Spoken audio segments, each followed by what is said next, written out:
Hello everyone, this video is going to be about how to replace an old hose connector for a one with a new design.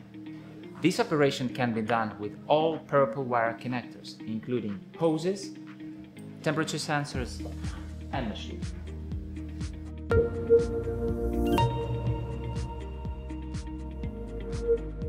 You will need only a wire stripper and a cross screwdriver. I'm going to use an old TSU as an example.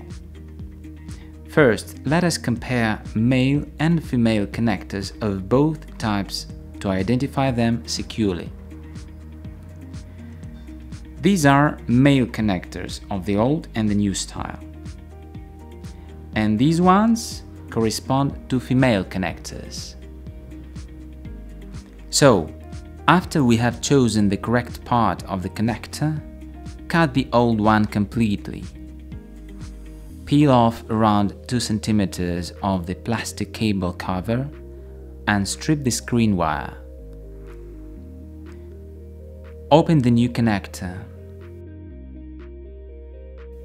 Peel off and adapt the required length of the wires. And put the purple wire into a slot marked with plus, and the white wire into a slot marked with minus. Fix both with a screwdriver.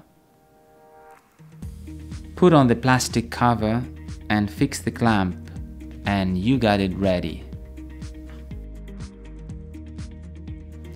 Follow these simple steps to replace an old hose E-type connector for one with a new design and to get a successful result. Follow us on our social media networks for more technical tips.